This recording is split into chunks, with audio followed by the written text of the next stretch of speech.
Sheesh. So, as a documentary filmmaker, I'm privileged to have traveled a lot of places around the world and seen a lot of things, a lot of new cultures, and amazing, experienced a lot of amazing things, and I could tell you lots of stories.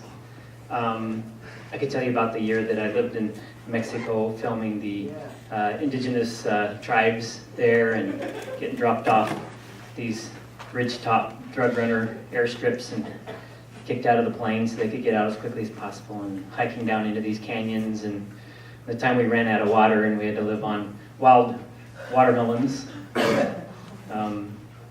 I could tell you about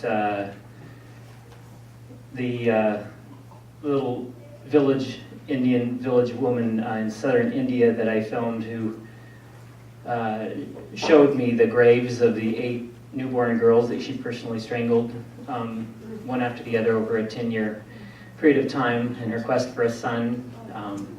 I could lighten it up, tell you about the bathing alongside bare-breasted indigenous women in the lake, piranha-infested lake in the Amazon. Wife didn't know about that one yet. Or I could tell you about all of the culinary adventures, fried rat on a stick and dog in Cambodia and all the bugs and stuff like that. I can tell you about my last trip to Africa for my new film I'm working on, a scouting trip where I filmed for 2 weeks, got the best footage of my life, only to have all of my equipment and footage stolen the last day I was there. That was painful. So I could tell you about all these stories, but instead I'd really like to tell you about the family I grew up in that produced a crazy guy like me that would like all of that and consider all of those as wonderful adventures. Probably the best term to describe my parents would be like hippie gypsy do-gooder. So they traded traditional jobs for service. They worked with homeless and addiction recovery and just about anything you could think of. We lived in little travel trailers, family of 6, slept on the floor most of my childhood, moved from one place to another. A lot of people would probably consider us as poor, but we never figured we were poor. We just loved the life. And the craziest member of my family is my big brother, Lance. And so this is the guy who his motto in life is, what could happen? Right? He's one of those guys. And so I always loved it when Mom and Dad said, go with your brother.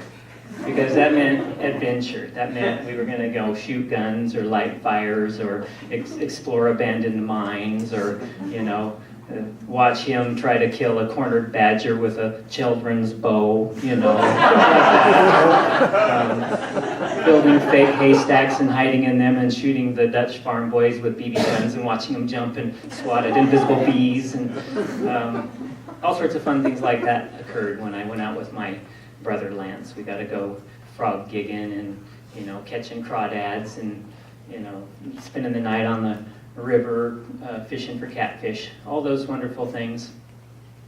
But probably the biggest defining event in my life that brought a whole new meaning to go with your brother started when I was sitting on a curb out in front of our cab-over camper we were living at the time in someone's yard in a little town in Northern California. And I had a rope and I really wanted to cut this knot off the end of this rope, and I had my pocket knife out and I looped the rope over, and I know knife safety, I'm cutting away from myself, and I'm struggling with this and I'm struggling, and then it slips out right into my eye. So won't tell you all the drama of the doctors trying to save it and all. Subsequently, prosthetic eye, right? So my crazy hippie gypsy parents, of course, the doctor's telling them, look, your son's not got any depth perception. You got to protect him. He could hurt himself. Probably won't ride bikes. Probably won't be able to do a lot of things, playing sports, just the way it is. And so what is the first thing my hippie gypsy parents do? They buy me a unicycle. And I learned to ride it. And of course, they said, go with your brother. So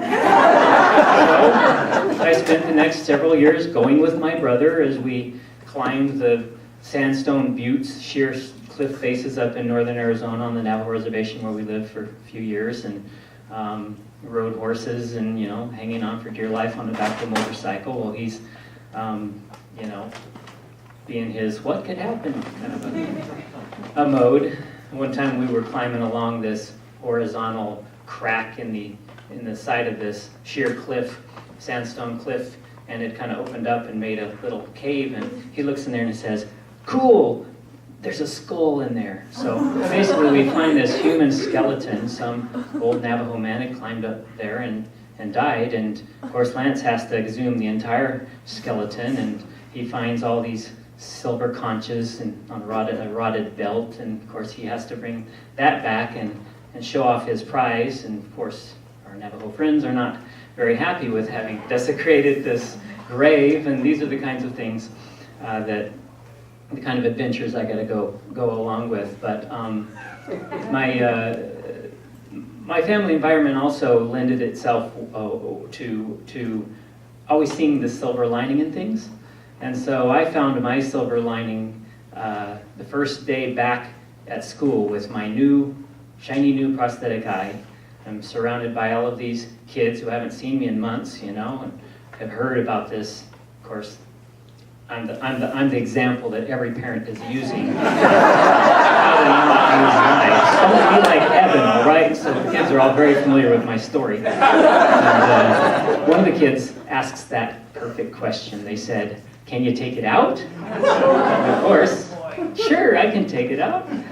So once all of the girls are, you know, screaming in terror away, the boys are like, "This is cool, I want one." And it becomes like Evan's got superpowers now, and of course that was the beginning to figuring out all sorts of fun ways to find silver lining. And it was always fun playing hide and seek because I could pop it out and look around the corner behind the couch and freak my friends out.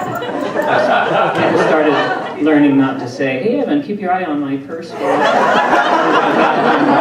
could you keep your eye out for so-and-so?" It just didn't happen. I had one of those managers of the pizza joint kind of guys you work for that think they're, you know, the king of the world because they manage a pizza joint.